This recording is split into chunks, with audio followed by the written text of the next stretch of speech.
En ocasión de los 35 años de la democracia, la Universidad de La Plata les propone este espacio en el que podamos compartir intelectuales hiper prestigiosos y amigos que nos honran hoy viniendo acá, autoridades universitarias, decanos, a quienes les agradecemos, de las instituciones, de las cámaras empresarias, dirigentes políticos, concejales y también toda nuestra comunidad académica.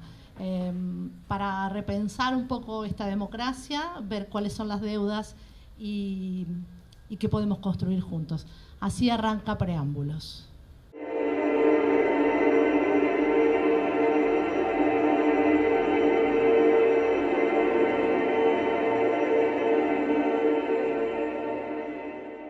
Qué suerte que nos acompañan.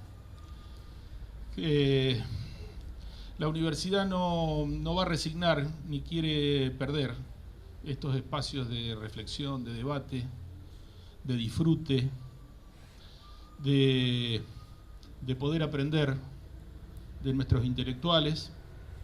La universidad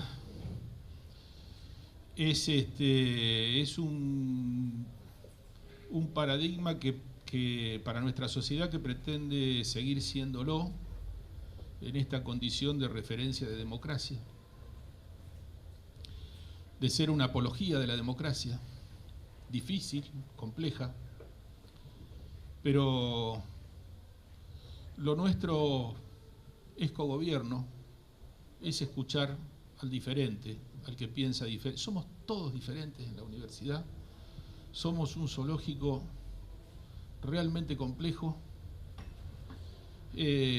inexplicable como fenómeno, porque somos un zoológico de una sola jaula y somos especies diferentes y tenemos que aprender a convivir para crecer, para encontrar una síntesis en nuestra diferencia que nos permita avanzar. Fíjense, hace 90 años que no existe un presidente que no sea ni peronista ni militar que complete un mandato constitucional. Justo era militar. No llegó por golpe, pero llegó por fraude y por proscripción a partir de un golpe. Perón era peronista y militar. Videla era militar. Terminó un mandato preestablecido por el Estatuto del Proceso que se superpuso a la Constitución. A partir del 83 los peronistas aprendieron a terminar mandatos. Menem terminó 2 y un poquito más. Néstor terminó 1 y Cristina terminó 2. Falta que el no peronismo complete un mandato presidencial. Desde el punto de vista de los consensos o de los proyectos políticos, yo creo que ningún gobierno, desde el 83 en adelante por lo menos, ha logrado imponer una agenda, ha tomado una dirección y ha cumplido en ir en esa dirección. Y que los grandes procesos de reforma y los grandes consensos se lograron a palos.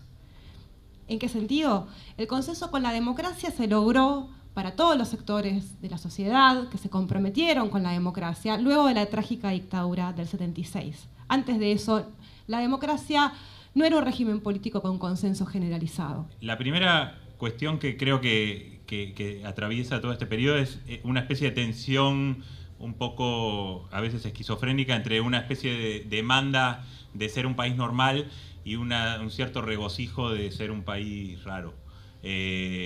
Como que todos los gobiernos, como decía en un artículo hace poco Gabriel Bomaro, prometieron normalidad de algún modo, desde el 83 hasta hoy. El diálogo de 35 años de democracia se construye con una parte importante de la ciudadanía que no conoce otra cosa que la democracia, que no tiene en la memoria otra cosa que la democracia es una naturaleza, ¿no?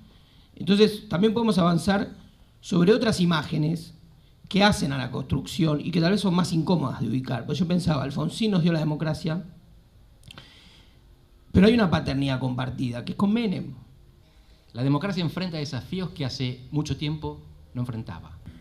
En los países desarrollados, ¿cómo hacen para que las cosas funcionen? 3 elementos: instituciones estables, elecciones democráticas y alguien que le emboque. Olvídense del gran acuerdo nacional.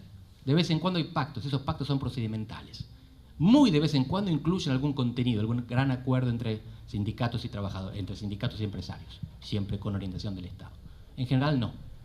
Los países que se desarrollan es porque tuvieron instituciones que cumplieron, eligieron democráticamente sus gobiernos y algún gobierno la invocó y el que vino la siguió. Y el futuro de la Argentina. Aquí Gustavo hacía referencia. Alfonsín decía que con la democracia se come, se cura y se educa, pero no decía que la democracia nos da de comer, nos cura y nos educa. En democracia hacemos eso. Y lo hacemos con políticas públicas, en un Estado que se financia con impuestos y desarrolla en cada área una política específica. El problema de la Argentina es el Estado, no es la democracia. Tenemos una democracia que funciona relativamente bien, de nuevo, aunque no les parezca.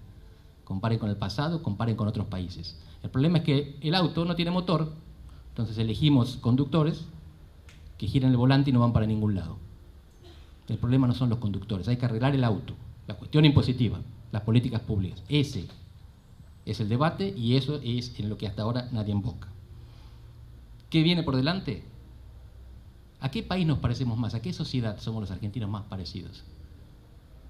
Hay un amigo italiano que dice que los argentinos fuimos colonizados por los españoles y civilizados por los italianos.